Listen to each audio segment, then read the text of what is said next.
서해와 맞닿은 금강하구 남쪽 군산이 있습니다.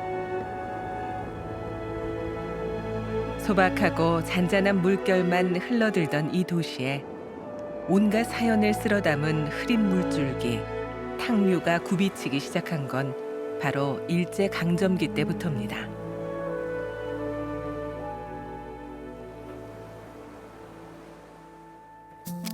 작은 포구에 불과했던 군산은 일제강점기인 1930년대부터 근대적인 항구 도시로 급성장하게 되는데요. 호남 평야에서 생산되는 막대한 양의 쌀을 일본으로 실어내 가야 했기 때문입니다. 일본의 수탈과 착취가 심해질수록 군산항은 번성했고 발전을 거듭해 나갔습니다.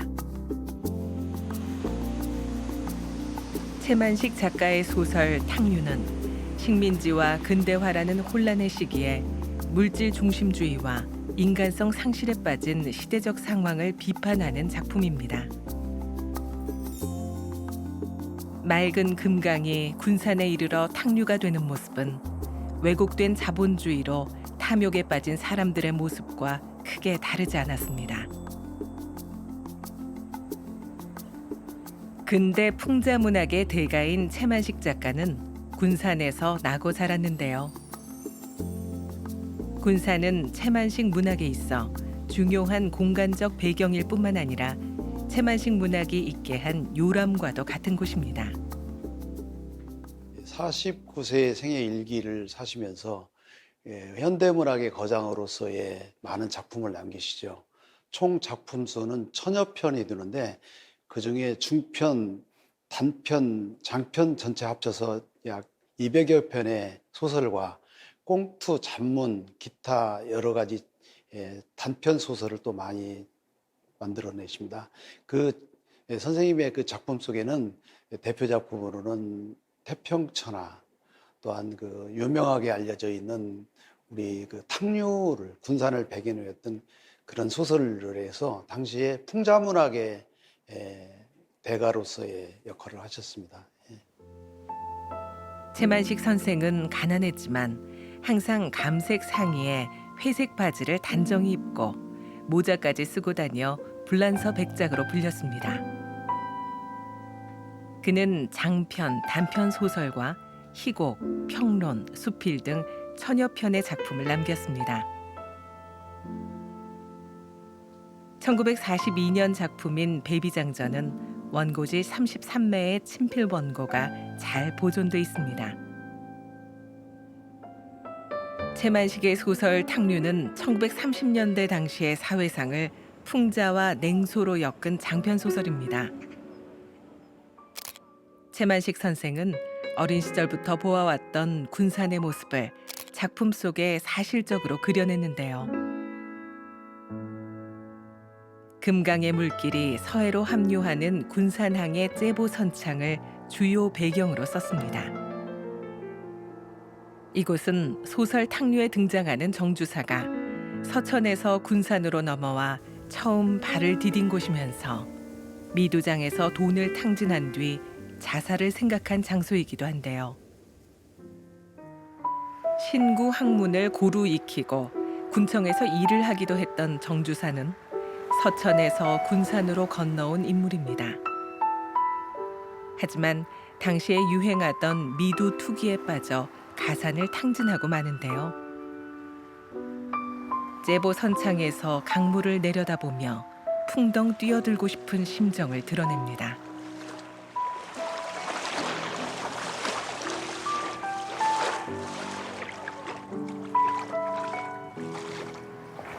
어린 자식들은 데리고 어떻게 살아가니? 죽고 싶다. 차라리 죽고 싶어. 초봉과 개봉이라는 두 딸을 둔 정주사는 앞으로 어떻게 살아가야 할지 막막하기만 합니다. 정주사가 서천에서 산 한 필지와 논을 팔아가지고 현답을 다 팔아가지고 정주사 일가가 서천 용대기에서 째부선창으로 도착을 하게 됩니다. 그래서 여기에 도착할 때 일확천금의 꿈을 안고 왔었는데 정주사가 여기에 이제 그때 세태에 물들은 그 물이 들어오고 해가지고 그 모든 재산을 탕진을 하고 이제 망했던 그런 장소로 기억이 되고 있고요. 소설 속에서 나오는 정주사 일가가 몰락한 그런 최초의 출발점이 이 제보선창이었습니다. 제보선창은 금강 하구뚝이 완공되면서 그 기능을 잃었습니다. 지금은 미처 떠나지 못한 어구 판매점 그리고 동암 등대가 남아 과거의 흔적을 더듬게 합니다. 제보선창과 가까운 곳에 과거 은행 건물이었던 문화자산도 있습니다. 지금은 근대 건축관으로 활용되고 있는데요. 조선은행이었던 이곳은 역시 소설 속에서도 등장합니다. 탕류의 주인공인 초봉이의 남편 고태수가 이 은행을 다니며 돈을 유용했습니다. 실제 조선은행은 일제가 식민지 지배를 위해 세운 금융시설인데요. 일본 상인들에게만 특혜를 제공해 침탈적 자본주의를 상징하는 대표적인 장소입니다. 조선은행은 식문지 지역에 농지를 구입하는 농지대금을 지출을 해주거나 군사난을 통해서 일본으로 나가는 쌀을 수탈하는 그런 지역이기도 하고 일본인들에게는 저리로 용자를 해줬고 조선인들에게는 고리로 용자를 해줬기 때문에 결국은 조선인들이 몰락을 하게 되는 그런 역할을 하는 그런 곳이 이 조선은행입니다. 현물 없이 쌀을 팔고 사며 투기를 하던 미두장은 일제 강점기의 흔적이자 탕류 속 정주사가 가사를 탕진한 곳이기도 합니다. 미두는 일확천금을 바라는 사람들의 투기심을 끊임없이 자극했고 당시 사회 문제로 대두됐습니다. 군산의 심장부였던 미두장은 전국 별별 사람들이 다 모여드는 투기장이었습니다. 탕류 속 정주사는 큰 길 한복판에서 젊은 하박군에게 멱살을 잡히고 마는데요. 아이 여보게, 아이 이 사람이 여보게. 보아야 그 상판이 그 상판이지. 잔말 말고 내 돈 내놔. 아이 이 사람아, 그래도 이건 너무 창피하지 않은가? 이거 놓고 조용조용 이야기를 하세 그래. 응? 아이고 이거 그냥 아이고. 미두장은 당시 군산의 상징이자 공인된 도박장이었습니다. 오늘날로 얘기하면 증권 거래인데 부잣집 사람들이 쌀 증권을 가지고 와가지고 결국은 도박을 해서 자산을 탕진을 하기 때문에 그 재산을 일본인들이 또 다시 사게 됩니다. 그렇기 때문에 이 미두장은 당초에 조선인들의 수탈 방법 중에 하나였다 이렇게 말씀을 드릴 수가 있습니다. 탕류 속 정주사는 출퇴근길에 만난 한참봉과 자식에 관한 대화를 나누는데요. 정주사 안녕하시오. 아이, 예, 재미 좋으시오 안참봉. 또 시장에서 오시는군. 그래 오늘은 재수가 좋아서 우리 집 묵은 셈이나 좀 하게 되셨어? 아이 재수증 어찌 말도 마시오. 그건 기가 막혀. 왜? 또 빚 맞았어? 전 100원이나 날린 거. 하하 그렇게 육장 손만 보아서 되겠어. 아이 그놈 글쎄 빈번히 시세가 빗 맞아가지고 낭패를 보건. 아이, 그렇지 않아도 자식들은 많은 살림은 궁색한데. 그런 말씀 마쇼. 나는 돈량 있는 거 다 필요 없으니 자식이나 있었으면 좋겠습니다. 아이 아니야. 아예 자식을 많이 둘 게 아닙니다.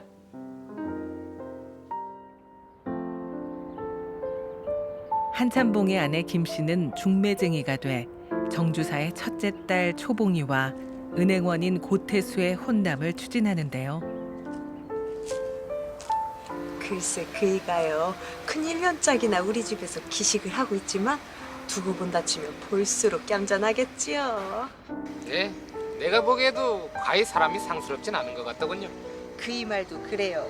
정아무개 씨라고 그러니까 그 어른 같으면은 인사는 못 잊었어도 가끔 배워서 얼굴은 익혀 한다고. 아이 그러나 저러나 그 근지가 어떤지.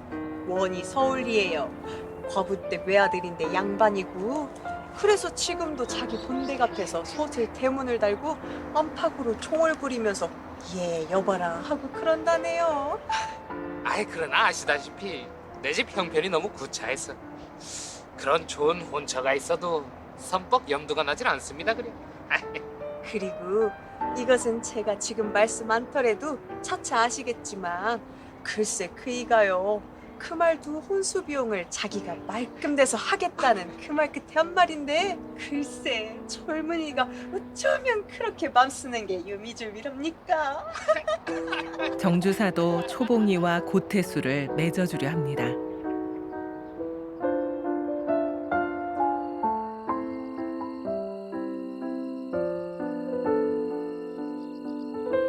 결국 초봉이와 고태수는 약혼을 하게 되는데요.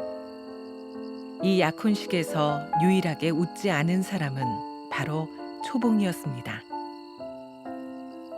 아버지인 정주사 때문에 어쩔 수 없이 하게 된 결혼이지만 초봉은 부부 생활에 적응해 나가고 있었는데요. 어느 날 초봉이에게 흑심을 품은 장형보의 계략에 의해 초봉이의 인생은 비극으로 치닫게 됩니다. 계시오.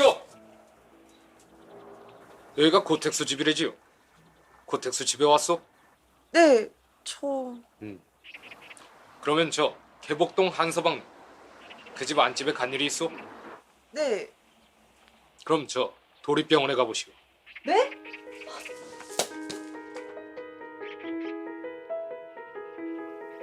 신학문을 익히고 미모까지 겸비한 주인공 초봉은 이기적인 욕망으로 가득한 남자들 때문에 비극적인 삶을 살게 됩니다.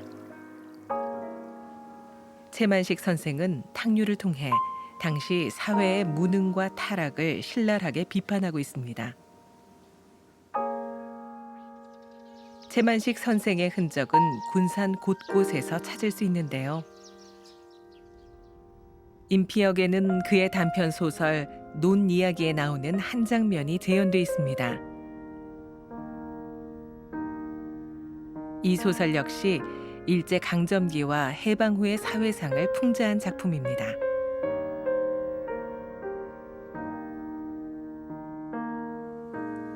인피역을 지났던 군산선은 1912년 일제에 의해 개통됐습니다.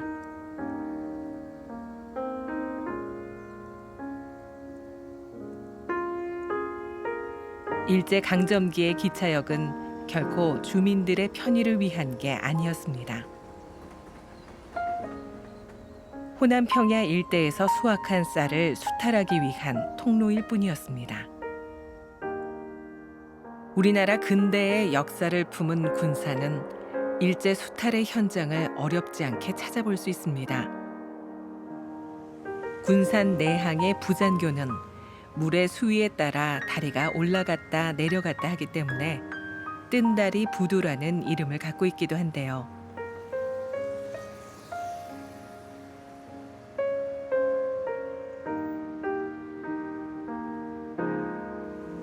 일제는 조수간만의 차가 큰 서해안의 특징을 살려 물에 뜰 수 있는 콘크리트 구조물로 대형 선방 저반 시설을 만들었습니다.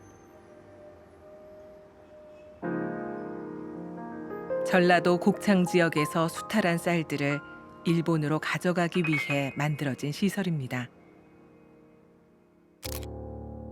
쌀을 내놓아야 했던 농민들은 울부짖었지만 군산항에는 목숨 같은 쌀가마니가 탑을 쌓았습니다.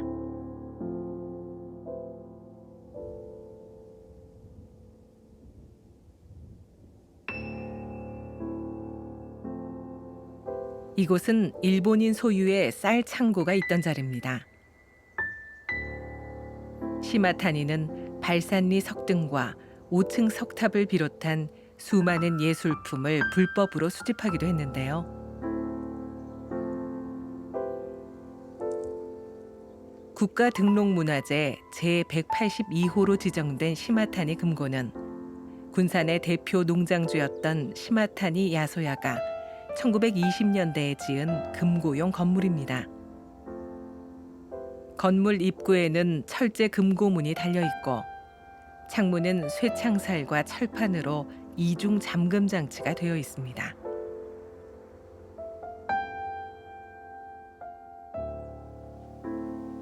이 건물은 시마타니가 수집한 골동품을 보관하던 장소이기도 했습니다.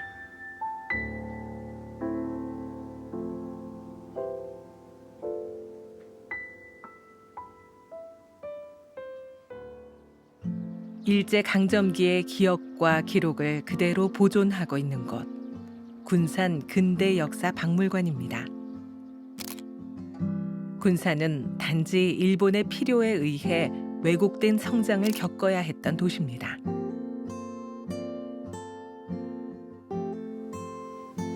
군산시가지는 지배와 피지배, 개발과 소외라는 이중성을 띤 채 발전을 거듭했는데요. 하지만 역사를 잊은 민족에게 미래는 없다는 믿음 아래 당시의 모습을 재현하며 전시하고 있습니다. 일제강점기 일본인을 위한 행정기관, 금융기관, 산업시설을 일본인들은 만들었습니다. 그리고 일본인들은 착취를 통해서 부를 성장했습니다. 그래서 군산의 근대화는 일본인을 위한 근대화였으며 왜곡된 성장이었습니다. 일본인들의 착취를 당한 우리 한국인들은 부두 노동자 등으로 생활하면서 아주 열악한 생활을 했죠. 군산 근대미술관은 과거 일본 제18은행이었습니다.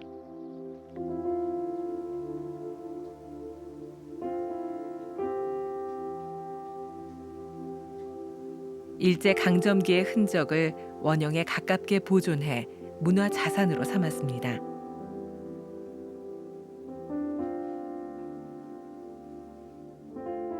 호남 관세 박물관도 근대를 보여주는 또 다른 기억의 공간입니다. 과거 군산 세관으로 활용됐던 건물인데요. 서울 역사, 한국은행 본점과 함께 국내에 현존하는 서양 고전주의 3대 건축물로 꼽히고 있습니다. 내부로 들어가면 당시 사용했던 수입 인지와 관세 서류, 그리고 세관에서 단속한 밀수품 등을 볼 수 있는데요. 건축사적 가치는 물론 근대 역사를 증언하는 문화유산으로서의 가치도 함께 증명하고 있습니다. 군산 근대건축관은 과거 조선은행 건물이었습니다. 일제 강점기 시절 일본인들이 군산의 상권을 장악하게 만든 침탈적 자본주의의 대표적인 은행이었습니다.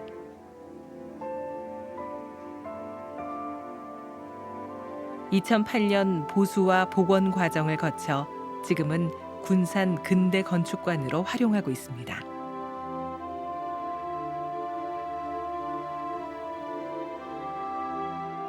군산 시내 곳곳에서는 일본식 건물과 가옥들을 어렵지 않게 찾아볼 수 있습니다.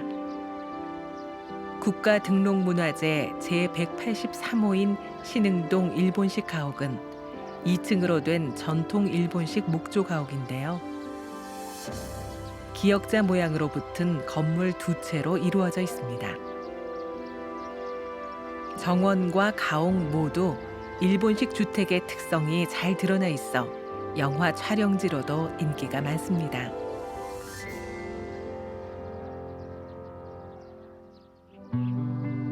신흥동 가옥이 전통적인 일본식 건물이라면 이영춘 가옥은 일본 양식이 가미된 유럽식 별장에 가깝습니다. 외부 형태는 유럽 양식을 띠고 있지만 평면 구조는 일본식을 바탕으로 하고 있습니다.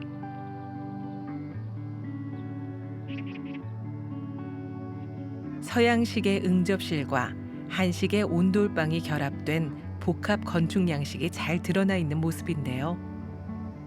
우리나라의 근대 주거 문화가 들어오는 양상을 사실적으로 보여주고 있습니다.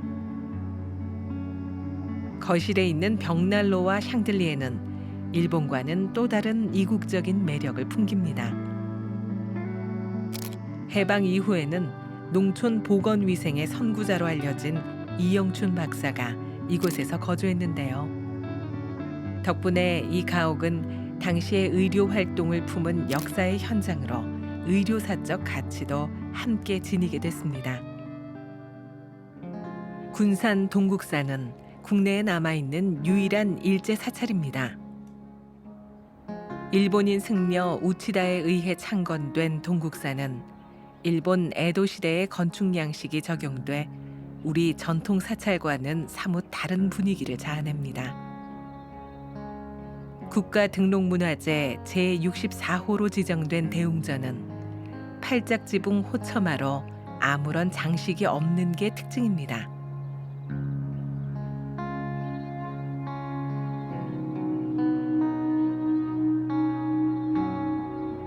건물 외벽에는 창문을 많이 달았고 나무를 비롯한 대부분의 재료를 일본에서 공수해 왔다는데요. 대들보만 유일하게 백두산에서 벌채한 금강송을 사용했습니다.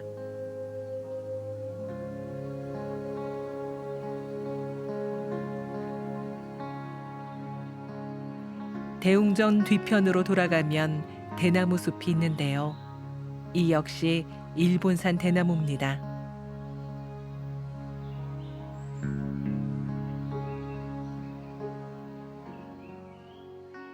처음에 포교소를 계양지 근처에 만들었다가 이후에 일본인들의 숫자가 더 많아지면서 이곳에 정식의 이런 그 일본식 불교 사찰을 짓게 되고 이곳에서 그런 그 일본인들을 중심으로 그런 종교 활동들이 이어져 가게 됩니다. 광복으로 인해서 일본인들이 본국으로 돌아가게 되면서 이 건물은 남게 되었고 이후에 우리나라 조계종에서 우리나라 절이란 이름으로 동국사란 이름으로 조계종 사찰로 지금도 사용하고 있습니다. 군산에서 가장 오래된 음식점 빈해원인데요. 1950년대 초부터 화교에 의해 운영되어 온 이 음식점은 현재 국가등록문화재 제723호로 지정돼 있습니다. 근대기 군산에 정착했던 화교 문화를 보여주는 건축물로 그 가치를 인정받았고 보존 상태도 양호합니다. 지금도 여전히 대를 이어 이 자리를 지키고 있는데요.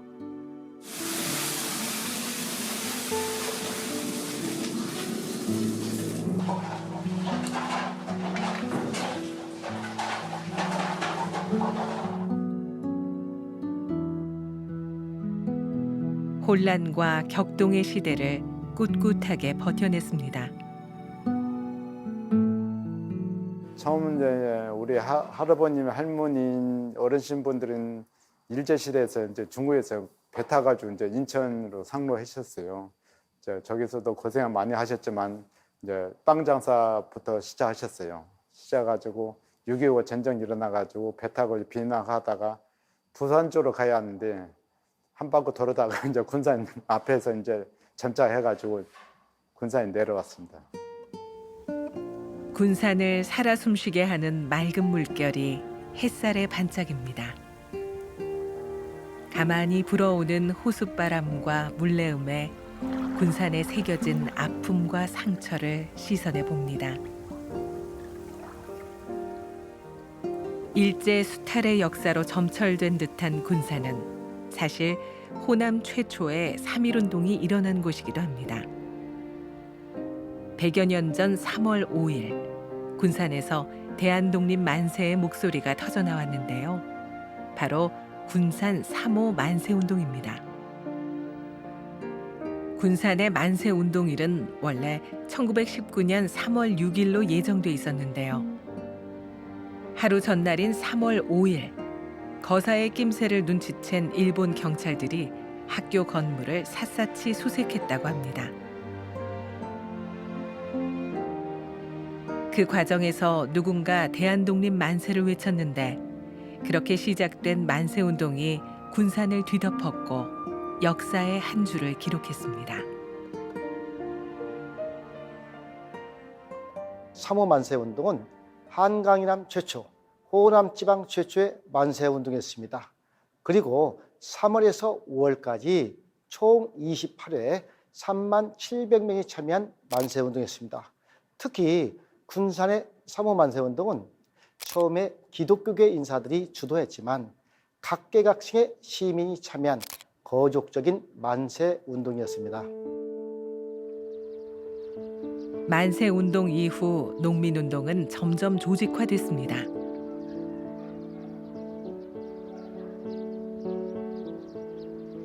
일본인 대농장이 많았던 옥구, 인피 지역에서도 일본인 지주의 수탈에 저항하는 운동이 펼쳐졌는데요.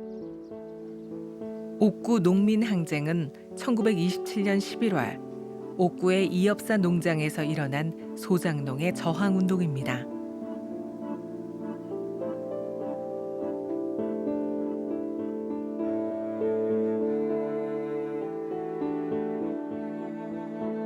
모든 시간은 기억되고 기록됩니다.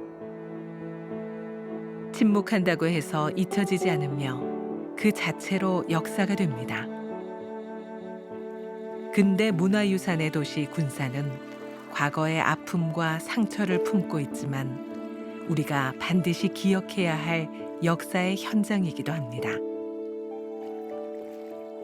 탕류의 무대, 근대의 시간이 머무는 군산에서 역사가 알려주는 이야기에 귀 기울여 봅니다.